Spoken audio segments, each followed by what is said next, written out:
Oblivion is, and probably always will be, my main comfort game. The world of Cyrodiil, more so than any other Bethesda open world, has an amazingly homey feeling. The colors and lighting in the game are still beautiful, and the landscape feels so inviting. You just want to explore it, even if there are 8 bears waiting for you in the woods. But the biggest thing for me are the cities, inns, and most importantly, the player homes. All of them feel like a place I want to exist in. I want to walk around Coral, pop into the local bookshop, buy something to read, and then sit under the great oak while I do. Then afterwards I want to go to the inn and talk about what news from other provinces. Nothing I'd like to talk about. The cities and player homes are still the best in any Bethesda game, at least in terms of how livable they feel and look. Skyrim probably has them beat for convenience, thanks to the crafting stations. But the player homes in Oblivion I want to live in, or at least stay in for a night. The vanilla houses are up there for the best in gaming, period, but the modded ones are really where it's at. Quest mods and big overhauls tend to get all the attention in videos, but I really want to showcase some player home mods, because they're oftentimes lovingly detailed and infinitely cozy, as well as sometimes packed with insane mechanics that I bet Bethesda didn't even think was possible. I've been modding Oblivion since I was a preteen, around 2009 to 2010. And there's one house mod I consider as the house mod, one that rises above all the others. Ancient Towers by Willie C. It isn't the most endorsed on the Nexus, though it is tied in third place for that honor, at least when looking at both player home categories. It combines beautiful living spaces with utility, entertainment, cheats, and very creative uses of the engine.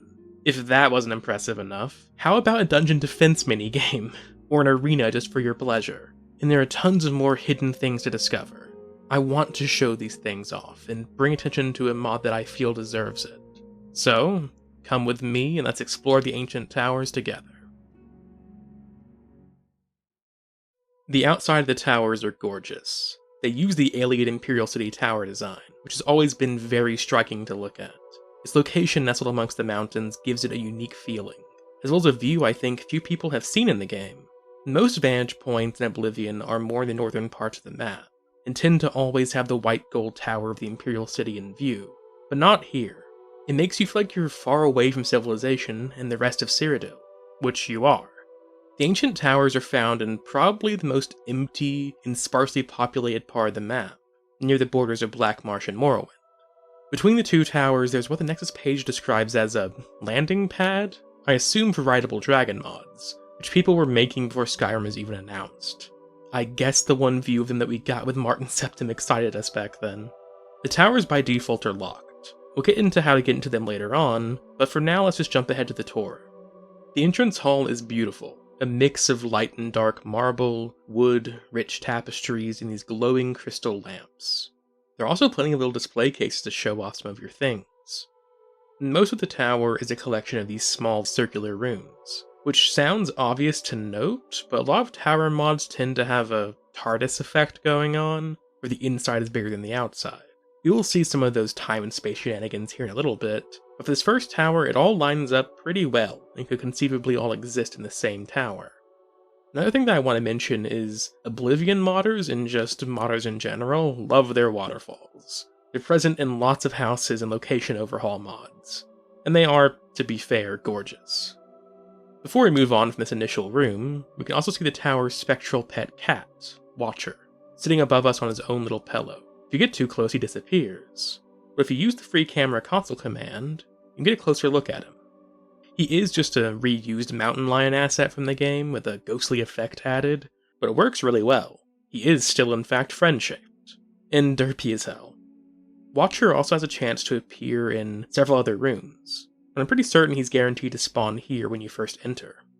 To continue through the tower, we have 3 portals. The central one works as a master portal, allowing us to go into the most important rooms of the tower at will. The portal on the right brings us to the basement, and the portal on the left, which we'll be taking, leads us further up this initial tower to the dining room. It is another beautiful room. Around us are more small display cases, though these seem more suited for silverware, wine bottles, and the like. The table is set perfectly, every type of utensil that you could want, as well as some of the richest alcohol in the game, Tamika Vintage 399 and Cyrodiilic Brandy.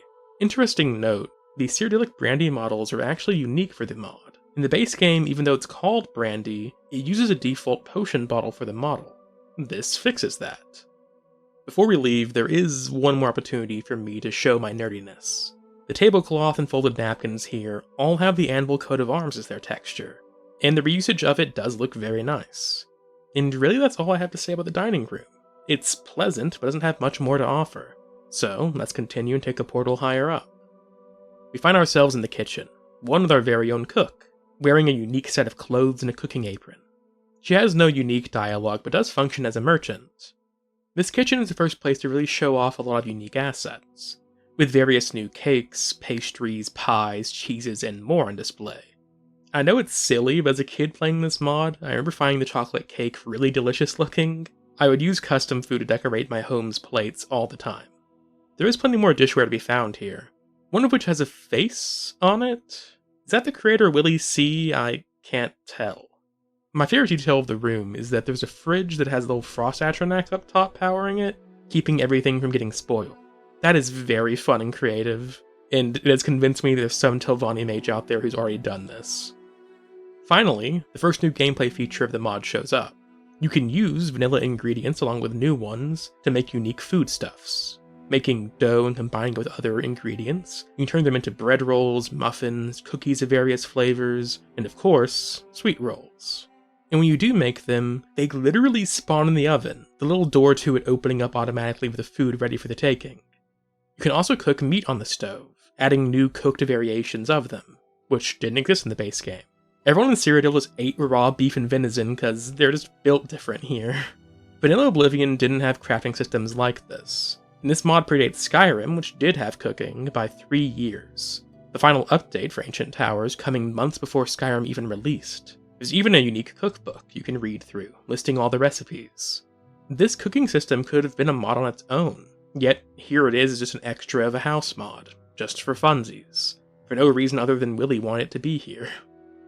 To head up the tower again, we actually need to go back down. So, returning to the dining room, we find another portal that leads us up to the throne room. Immediately, of course, your eyes are drawn to the red throne. Above it, a beautiful, intricate chandelier, and below it, an anvil-patterned rug leading us towards the throne. To its sides, there are symmetrical displays of these beautiful fountains, banners, open chests, and weapon racks, to display whatever we wish. Behind the throne, there are already some unique items, called ancient weapons. They use the glass model, but with a dark red color replacing the green. To the side are 24 portraits, each of them a screenshot of a unique character. Most are taken in the throne room, but some are in other places. These intrigued me. I wonder, are they all Willie C's characters? Are these the many people that he played as while going through Oblivion time and time again? Or they may be fans of the mod, or acquaintances of Willie who sent screenshots of their own characters to be used. Modding culture did often cultivate friendships. They included placing references to one another in mods. If by some chance Willie or someone else who does know about them watches this video, I'd love to know more. I will also say that the variety in them is very funny. You see tons of modded assets. Some are in bulky armor posing seriously, others in evil-looking robes and skull masks, some in intricate clothing, pondering, some with beard mods, since Vanilla Oblivion, everyone was clean-shaven except for Sheogorath, and others still are a bit horny. But I will say that there are horny ones for both male and female characters, so equal opportunity horniness I'm all for. Some of these are really a time capsule though. A lot of these armor mods, and especially hair mods, are really out of fashion nowadays, but I find it super charming. I remember these types of hairs appearing in tons of games, mostly as mods or purchasable assets, even in things like PS Home. Shout out to those who played PS Home, by the way, rest in peace. Before we go further up, as the new owner, I of course had to take my own portrait.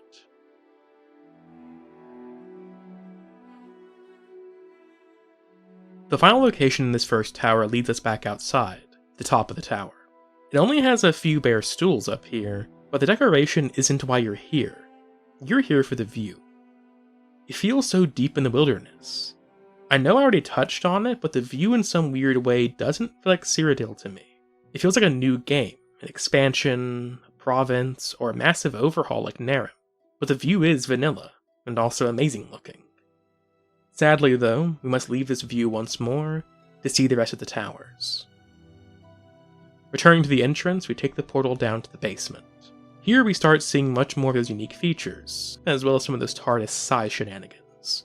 Of immediate note are two doors, each with a map beside them, one of Cyrodiil and the other of the Shivering Isles. Inside these rooms are topographic walkable maps of these locations, pretty accurately recreated, with little buildings and statues where the city's and Daedric shrines are. Clicking on them will teleport you to that location immediately.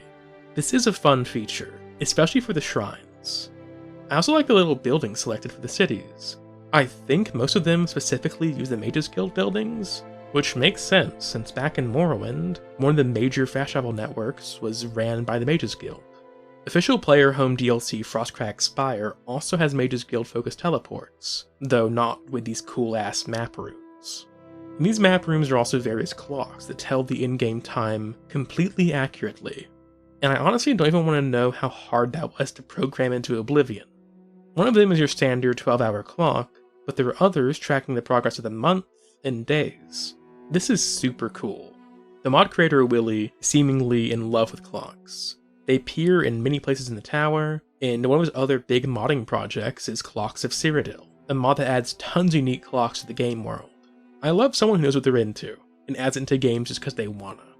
Of course, these map rooms also present our first set of rooms that clearly don't fit inside the towers, and exist outside of space and time, somehow the sky around them. But I like them a lot. On the Shivering Isles map, tucked away behind some rocks and a tree, is a portal that leads us to a secret location. Activating it brings us to a wicked-looking dungeon. It is so cool looking, with an evil throne, and a Nefarious statue behind it, and a little moat filled with slaughterfish all around. There are two rooms, one to the right and one in front of us.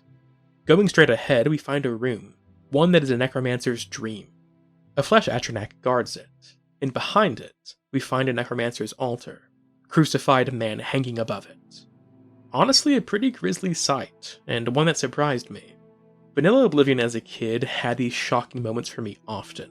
The game is so cozy, as my rambling intro noted, but then there are these sudden moments of an enemy or a location that was surprisingly dark and terrifying. I remember playing Oblivion and feeling so mature, thinking, wow, so this is what adult games are. In the room, there's a custom book that we can find, that is over 20 pages long. It outlines how hard it would be to find corpses in each region of Tamriel for use in necromancy. It also explains that the altar here, unlike the others found in Cyrodiil, doesn't have to be used on certain nights. We can use it to turn Grand Soul Gems into Black Soul Gems at any time, as long as we have the right materials. Luckily, there's some Soul Trap Scrolls and Grand Soul Gems right beside us to test this out, getting us some precious, but profane, Black Soul Gems. And the other room here is insane. It's essentially a dungeon defense minigame. In the Shivering Isles expansion, there's a quest where Sheogorath tasks you with tormenting some adventurers going through a ruin, and this definitely seems inspired by that.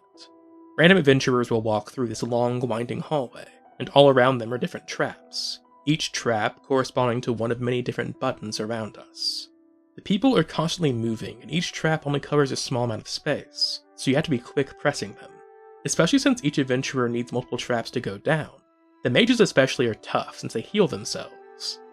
When you do kill the adventurers, their bodies disappear, and anything that they had on them that they looted from the dungeon appears in a chest for you to take. This is such an insane thing to add to a mod, and I mean that in the best way. I would love to have this feature expanded upon into a bigger mod, one where you could run around a full-size dungeon, following adventurers as they go. But this minigame is just a side addition to an already humongous player home is insanely well done. And here's the crazy thing, I didn't even know that this existed till making this video. I have played with this mod on and off for a decade and a half, and I only now stumbled upon it due to scouring the next page for this video. Back in the basement, we find a door to a prison, and inside's a man that we can torture, using a few different buttons for different effects. There's also a Nern root in the corner by his room, and I imagine that the sound helps drive him insane too. Though, interestingly enough, there are a lot of Nern roots in the towers, usually in these hallways. They also respawn every 24 hours, far quicker than vanilla ingredient respawn. I imagine this is to help with the most annoying quest in Oblivion, seeking your roots, the fetchiest of fetch quests, 100 of the damn things. There's also a prisoner who's constantly asleep, allowing vampires to feast on her freely, although she can be woken up. She just immediately goes back to sleep, though. Funny enough, both prisoners here are Dark Elves. I can only assume that Willie C., or the former owner of the tower, got tired of the Dark Elves in Morrowind. You Inwa. We're also right by the border of Blackmarsh, so maybe the last owner was an Argonian seeking vengeance? There's a cell opposite the sleeper, with a vampire coffin to rest in. I love the little detail of the pillows falling at the bottom, gravity dragging them down. I imagine the vampire who chooses to sleep here has to constantly prop them behind their head before getting in. Must be really annoying. The tower seemed to suit basically every type of player character. Certainly different moralities, because I can't imagine a paladin would be using this that much. Before we leave this torture prison, though, there is a pretty major secret found here. In a prison cell, we can find a secret wall that opens for us. In fact, it's a reuse of the one from the very beginning of the game. This one, though, rather than leading us through the sewers, leads us through a tunnel to a secret room, and inside, an Oblivion portal.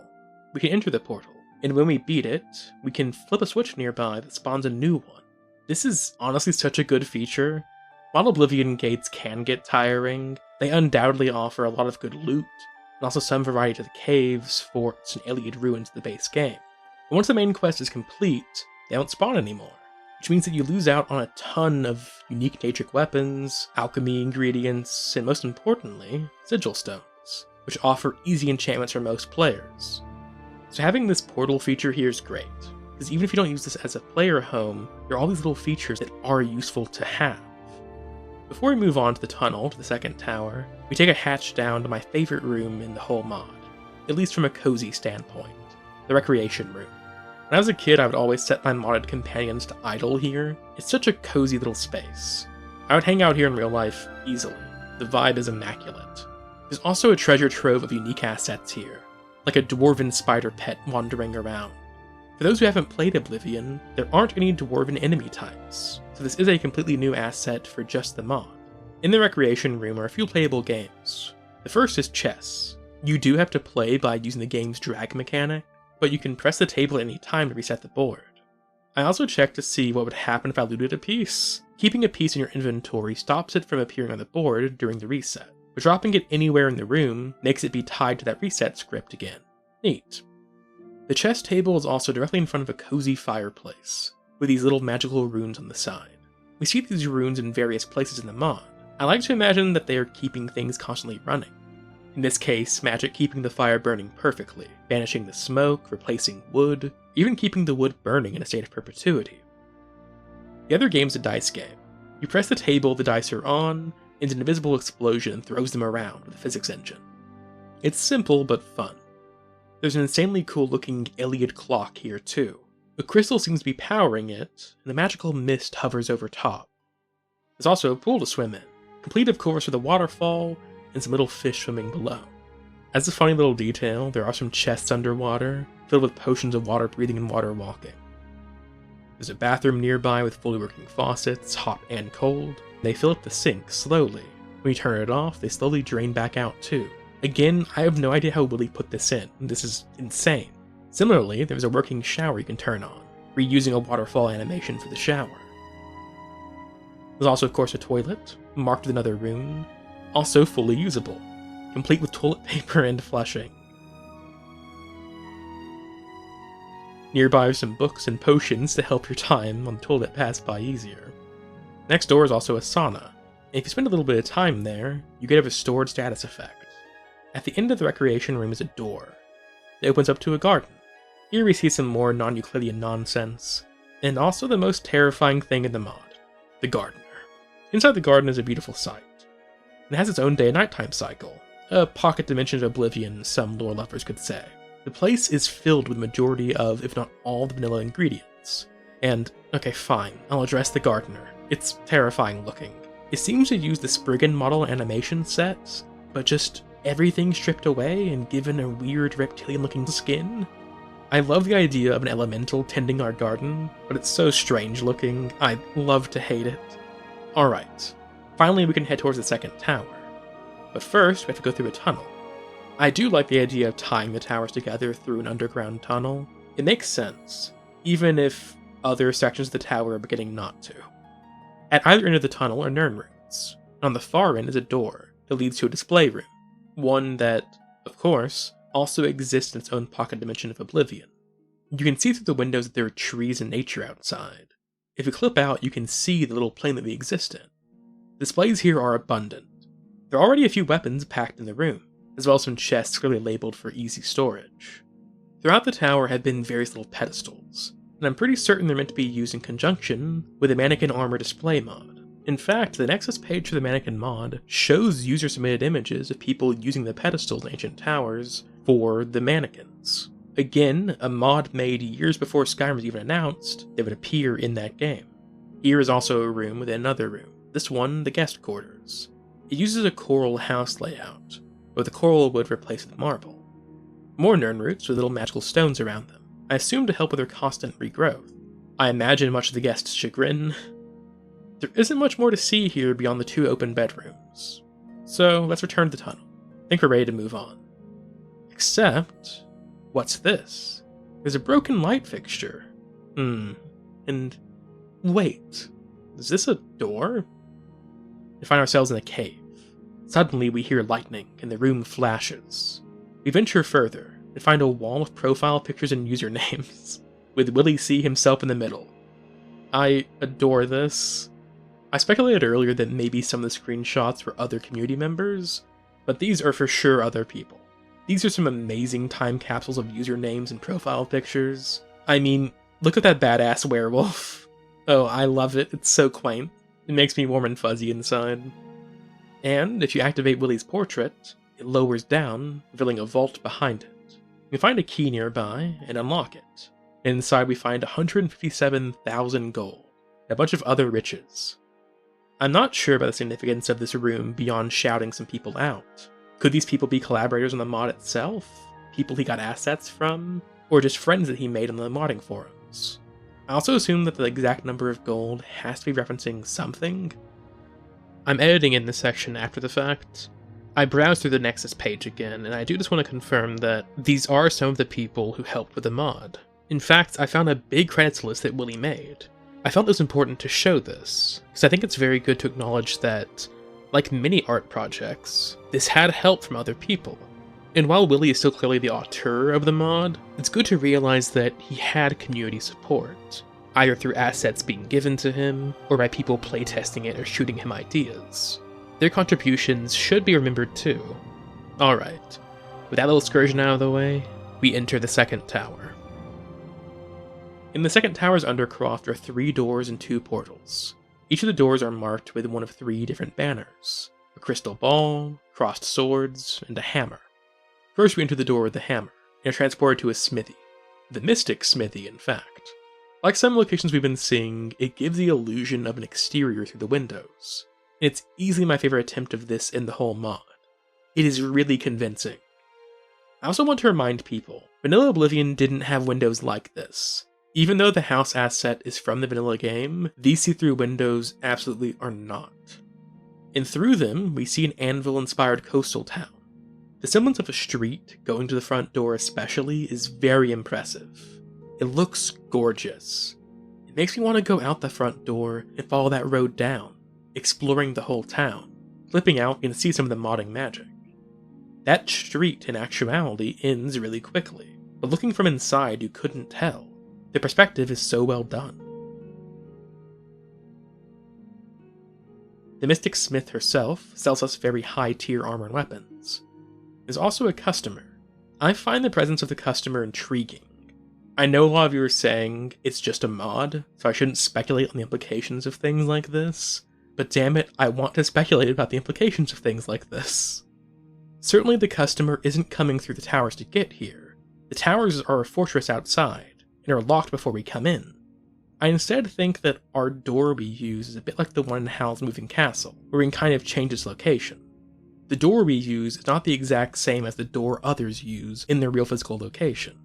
Ours is just linked like a portal to get there. And since they're called a Mystic Smith, I assume that they're aware of and fine with this arrangement. Since they sell such high-end equipment, I assume all the heroes come here. Is this where the Nervarine is hiding? The first floor of the building holds the smithy and shop itself. The second holds the bedroom of the smith, containing a full set of Daedric armor, as well as unique weapons. If we loot the weapons, we can choose different damaging enchantments for them. These ancient gem weapons don't reuse a vanilla model. These are new, and also extremely powerful. I have seen this model in other mods before though without this exact same texture. Leaving the smithy and returning to the tower, we next enter the door with the crystal ball, finding ourselves in the Mystic Enchantress shop. And the Mystic Enchantress herself is wearing tiger print clothing? Alright, fair enough, do your thing, Willie. The shop is filled with various potions, alchemy equipment, and various stuffed creatures. Stepping in the swirling magical center of the room, we get a temporary magical boost to our stats. Here are also altars of spellmaking and enchanting. In the base game, these altars are only available by either progressing to the Mages Guild or sneaking into the Archmage's quarters. The Enchantress herself sells alchemy equipment, every tier I believe, as well as a lot of spells. Upstairs is her bedroom, filled with more stuffed creatures, and also a magical ingredient sorting area. I like the quality of life of just auto-sort your inventory. Similarly, there's an option to just take all of the ingredients out at once, rather than having to open each jar individually. I will say, I think I would have liked this to appear in its own section rather than inside the shop, but it is still awesome to have. You can take a ladder in the bedroom to a little nook above the door. There we find a desk with alchemy equipment set. Clicking on the alchemy equipment opens the crafting menu. There is some neat scripting here because when it brings you to this menu, it treats the alchemy set as different tiers depending on your alchemy level. So for instance, the lowest tier of equipment is given to low level players, whereas the highest tier is given to high level players. This is very neat and very useful and a good way to level it and balance it. And again, this predates Skyrim's usage of the same mechanic, a stationary alchemy set. Returning to the Undercroft, we enter the door with the crossed swords. Inside, we find one of my favorite vanilla building layouts, and one that is criminally underused. It belongs to the Leyawiin set. It's this little underground fighting pit, with an entertainment balcony above. In the base game, it's used in only 2 locations as far as I know. One by the Fighters Guild, which never relates to a quest and is just there for NPCs to train, and the second for the Blackwood Company, which you do go down to for an initiation quest, but that's it. I think this asset would have fit an underground fighting ring questline amazingly. Maybe back when every city had its own arena, this was Leyawiin's? I mean, Leyawiin is a pretty sketchy place and one of the more poorer cities. Anyways, here this awesome layout is in our house for us to enjoy. On the balcony, we can use magical buttons to summon a random set of enemies to fight for our entertainment. Behind us are some sofas, a fountain, and various refreshments. Our friend the Watcher can also be seen in a corner above the pit, watching the excitement. In addition to the Start a Match button, there's also the elegantly titled Flames of Death button, which you should use if you ever want to end the fight early, which may be necessary. As a Daedric Zivali tried to escape upstairs after winning his match, he was able to open the door, but luckily it was too tall to get through. Taking the stairs down, find a side view balcony that still provides a decent view of the fights, and also includes its own Start and Match button. Nearby is also a magical barrier button, to make sure that no enemies can pass through, like what almost happened with that troublesome Daedra. Down the pit is a cabinet. Inside it's filled with buttons to summon specific enemies. There's also a gate control button, to raise the gates to their cells so they can't get to you, or out to fight before you're ready. When you are ready, you can lower the gates, back out, and lock the door, or even stay there and enjoy the fight yourself up close, or even join it. I love this arena a lot. It's very fun to watch and play around with, and I think in most of us there's a Deadliest Warrior fan who wants to know which creature would beat which. My only complaint is I would have loved to summon bandits and gladiators too. That is the Spartacus fan of me talking though, but as it is still amazing. Leaving the arena, we have 2 portals awaiting for us. One is the Master Portal, so we need not concern ourselves with that. Leaving us only one option for a new location, so we take the portal up. Here we find our bedroom. My favorite thing about this whole room is this falling gem display. When you enter the room, you see a flash of magical lightning hit the top, and then gems start cascading down, hitting little shelves to make them bounce around more. I thought at first it might be a neat little trick of a repeating asset, rather than actually having the physics engine going. But no, it's real. If I use console commands to toggle collision, it pauses the gems from falling, meaning they are 3D objects in the game engine, falling down. This is an insanely awesome use of the game's mechanics. It's so satisfying to watch. It also seems like the gems hit a portal, one that's both the top and bottom, so that they fall through infinitely. Such a cool detail. Damn, I love this mod. In real life, though, I'm unsure that I'd want it right beside my bed, but to be fair, I am a white noise person in real life. I prefer to sleep with a fan going. So maybe this is the megalomaniacal wizard version of a fan to help you sleep? I'm curious if I could endure the constant sound of falling gems. My gut is telling me probably not, but I want to test my limits. Aside from the gem display, there's a beautiful bed, and some other displays of insane wealth, like random silver chunks on our vanity. There's some comfy clothes laid out to slip into, and some bedtime fruit and drinks for us. There's also an alien statue, don't tell him Bacano, and of course a clock. Taking another portal up, we enter the library. Inside, a red imp flies around, aptly named the Librarian. It would take a winged fellow, some magic, or very precarious ladder to go up to the upper shelves. Here we find a little fish display as well. I love this little chest of gold, it's adorable. The bookshelves themselves are gorgeous, and neatly decorated. And speaking of neat, there's a neat little trick going on in this room. Can you see it? Only the lower bookshelves are real, as in they're the only ones to contain physical books and items. The upper shelves are all flat images of bookshelves, but they are super convincing at first glance. Though, now that I've pointed out, you can probably tell, but this is such a smart way to do a massive library without tanking performance. Having a library this big, with every book hand-placed, would have blown up most PCs in 2009. This gives the illusion of a massive library without sacrificing any functionality, since you wouldn't be going up there anyway. This mod, time and time again, shows a mastery of the engine that is beyond impressive. I have a couple little final notes before we leave. The shelf screenshots are using the Book Jackets mod, which gives every book a unique model. I consider this an essential mod for my playthroughs. I love books, I love reading, I love collecting them. So giving every book a unique cover is awesome, and I'm glad Willie agrees.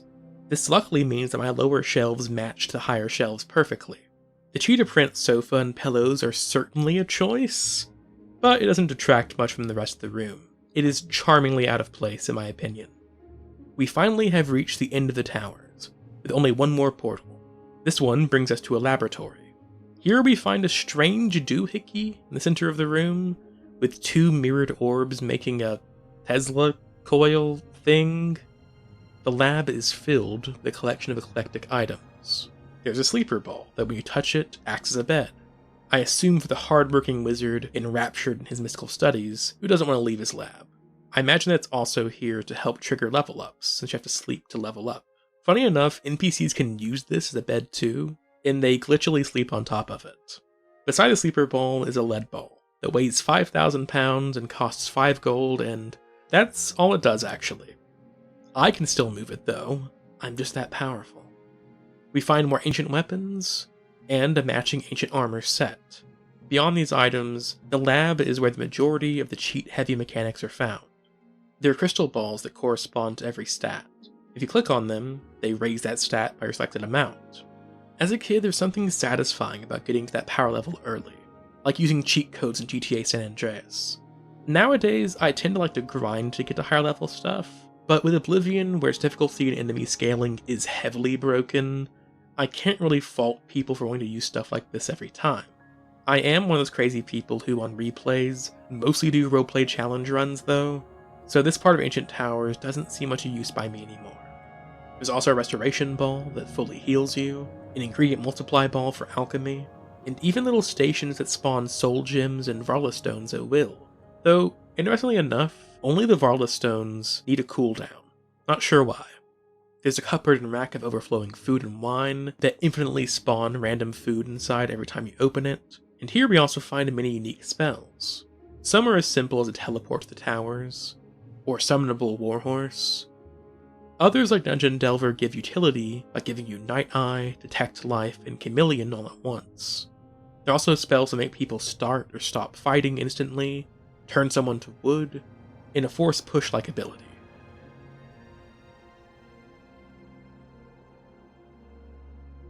Most of these spells have these cute little custom books for them too, but nearby are some buttons to press that give you other spells.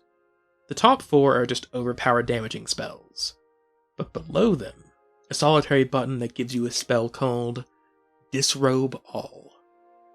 Disrobe all. Willie, see you rascal. First the horny portraits and now this. In the base game, a spell like this did exist, but you had it for only a single quest. The Daedric Shrine quest for Sanguine, Daedric Prince of Debauchery. Now I suppose, thanks to Willie, this debaucherous spell can be used at your will. With that final oddity, we have explored all that the Ancient Towers has to offer. Or well, most of it. I'm positive that there's several things I missed, be it little utility stuff, new items, mechanics, and details, maybe even an entire room, though I'm pretty sure I got all of those. But then again, I missed one for years, so I can't be 100%. I highly recommend that you check this out and get the Ancient Towers for yourself. To get them, though, isn't as straightforward as just walking in. It was the fashion of a lot of house mods to be free and accessible from the get-go.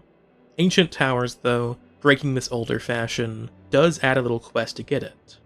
Similarly, many older mods also required you to either stumble upon them naturally, or more importantly, read the attached readme and pictures that came with the install.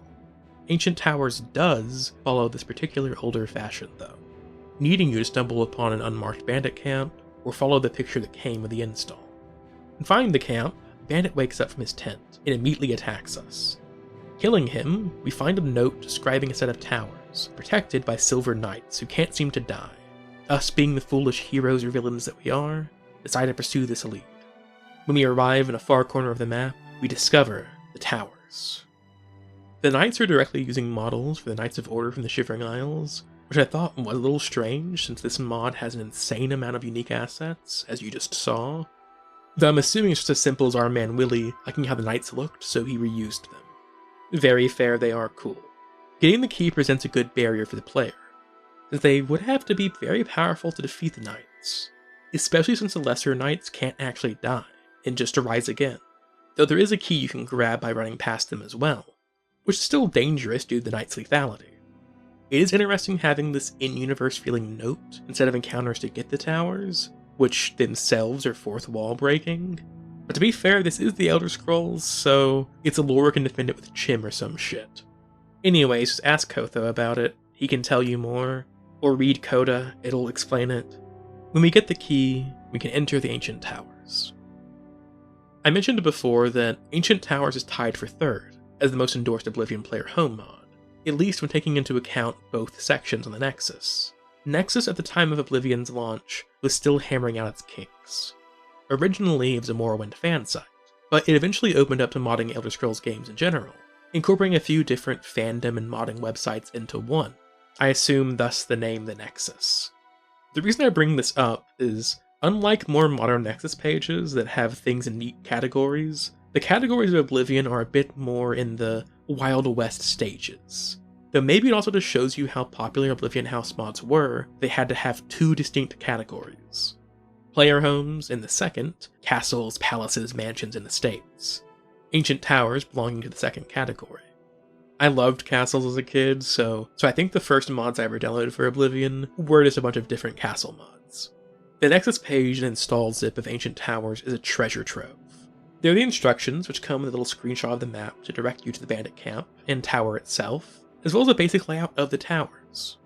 There's also a lot of user-submitted images showcasing their custom characters in the towers. Again, some of them are, I say this lovingly, very quaint in the customization mods that they're using.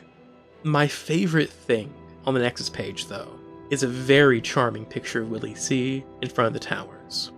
Me showing you this image, and more than likely using it in the thumbnail, is not at all to mock Willie.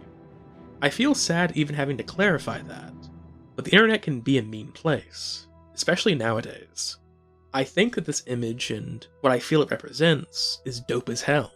The internet for a long time now has lost a feeling of genuineness, sincerity, and the ability to just nerd out without fear of being judged. People are mocked now for just genuinely enjoying things, if the thing they enjoy or they themselves are deemed too cringy or unpolished. I think it is far healthier to exist in a version of the internet where a guy can make a mod and go, you know what, I should pose for my fun little house mod that I made for that medieval fantasy game Oblivion. I should style it like a postcard. That's fun. I like postcards. And I have a plastic sword and shield. That'll fit. And then do it. I know for a fact the majority of people now wouldn't feel comfortable doing that, even if they wanted to, for fear of ridicule. But you know what I have to say to that? Screw it. Be yourself, make the things you enjoy, and be who you enjoy, not what others expect you to be. A lot of modern modding and just general internet community kind of misses out on this sincerity. There's a missing part of the old community of being sincere, and sometimes silly in that sincerity, but without any irony or hiding from it. Making things because it would be fun to make them, and presenting yourself how you want, because that is what you want to be online, not what others expect you to be. Today, most everything on the internet feels like a front, an illusion. People feel like they have to show themselves as what their larger community wants them to be. But I want genuineness, I want messiness, I want things to be beautifully themselves, even with flaws and silliness. Especially with flaws and silliness, that's what makes them beautiful. I want people to be people. I hate to sound old-fashioned at my only 25 years of age, but some places online have been like this, and could be like it again. This picture is proof of it. Don't get me wrong, the older internet has creeps and assholes too, but we should return to being nerds on the internet, doing this for fun. Sometimes I sadly say that I unironically enjoy something, but I'm beginning to hate having to say that phrase. It's this weird thing that we feel like we have to do. Anything that we like isn't sleek or cool or widely accepted. We have to say that we unironically like it, as if to make it clear that there's still some degree of doubt. The thing that we actually like, because others may mock it. I'm getting tired of irony. It has its place, absolutely, but just say what you like. Make what you like, be what you like without fear. Pose for your over-the-top house mod for Oblivion. Make a chess mechanic, or working shower and toilet because you want to. Make 400 custom clock models, because who gives a shit, be nice to people, and have fun. I will say, for a while being over-polished and hiding genuineness for fear of being the nail that sticks out was the norm and clear dominant force online. And certainly the ultra-successful online tend to still be that. But now, instead of one homogenous culture online, there are instead distinct subcultures forming, and the majority of them seem to focus on a kind of genuineness. The early web was about disconnected communities, focused on niche interests, knowledge, and fandoms. Then it became a place where everyone stays on the same few websites, and the internet became an uncertain, but undoubtedly still homogenous blob. And while we're still in that stage, I think we are beginning to make more and more of those older types of communities within these large sites, where people are seeking out new things that may be weird at first glance, but intriguing. There's a culture forming that enjoys seeing people being genuinely themselves, and shining within their own weird niche interests, regardless of what others may think. In this subculture I find myself in of gaming analysis, retrospectives, and reviews, I think luckily we tend to do this. People who cover very niche genres and topics can find success because people want to hear someone being genuinely excited about something, and genuinely enjoying it and having deep knowledge about it, rather than playing it up as irony or dismissal. And I hope that this video of me enjoying a little but surprisingly big house mod that was made a decade and a half ago as a labor of love, I have added to that resurgence of sincerity. Thank you all for watching. Let me know what you thought of the video, if you'd like to see more player homes covered. I have a borderline encyclopedic knowledge of Oblivion mods, since I've been modding for more than half my life at this point. Also, if you are a modder as well, let me know what your favorite player home mods are. I will be honest and say that this video has been a nightmare to finish. My old computer finally gave up, and I lost hours of work on this video due to it exploding, as well as my modded Morrowind and Oblivion folders, and several other projects. Then my new computer, suddenly after several days, said that I had a corrupted Windows install, and it made me lose hours of footage for this video in the first voiceover recording. Then my next voiceover was too quiet and too fast, and I had to re-record. And now I'm sick, and I hope it doesn't come through my voiceover, and yeah. I just had a rough go of it making this video, and that's why it's a bit late. I'm just glad that it's out at all at this point, to be honest. Before we go, I have two more little tangents I want to talk about. I wasn't sure where to fit them in with the rest of the video, so they're going in here at the end. When I first saw this mod as a kid, I didn't get that the postcard image was meant to be a postcard, and I also didn't get that the phrase "wish you were here" is likewise a common postcard saying. I associate it with a Pink Floyd song, so I thought that it was like a memorial message saying that the person in the picture had sadly passed away. The creator of the mod was saying that they wished that they could be in the ancient towers, which I thought was a nice thing to say, wishing that your gone friend was able to be inside of Cyrodiil. I'm glad to say, though, that to my knowledge, Willie is still active on the Nexus and makes mods here and there, including successors to Ancient Towers for Skyrim and Fallout 4. I learned about Oblivion modding due to a YouTuber named Team UDF, who's still making videos actually. I didn't have the internet for a bit in my childhood, but I would use the public library to watch his reviews of mods. I was amazed at this concept of seemingly infinite content for my favorite game. I would browse the Nexus, even though I couldn't download the mods, just to see what was available. It felt magical, and to an extent, mods still do feel magical to me, and that's why they're so integral to my experiences for especially Bethesda games. Team UDF would also make these stories in the game, using different original characters and machinimas. Also, holy shit, do you remember machinimas? That's a mostly dead art. I know at the end of my videos I tend to shout people out a lot, but I think that's really cool to be able to do that. I guess in a weird way, it's like that secret room that Willie put with different members of the forum on there. This is my version of that, shouting out people that I want to acknowledge. I like it. It's a little record of things and people that mattered to me. Team UDF, I hope you're doing well out there. But, for my biggest and most special shoutouts, a big thank you to my patrons. On the Kindred Eccentric tier, Fred Greisen and Mateo Feo, and Wise Hermits Andrew Raver, Kami Hog Yuji, and newcomer to the Patreon, Tired Cass. Thank you all so much for your support, and also being patient for this new video. Y'all keep me going on here, both when videos do good, and especially when they do bad. It's very nice to know that I have core fans. And that goes to my other viewers and commenters too, so please do leave a comment if you enjoyed this, and if you want to support me further, join the Patreon. This has been your Resident Eccentric, and I will see you again. Farewell.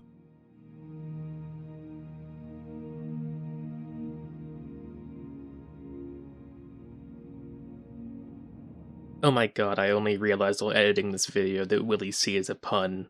Like, see his Willie. Jesus Christ. A little bird told me that you've been asking around town about a resident eccentric. I'd like to know why.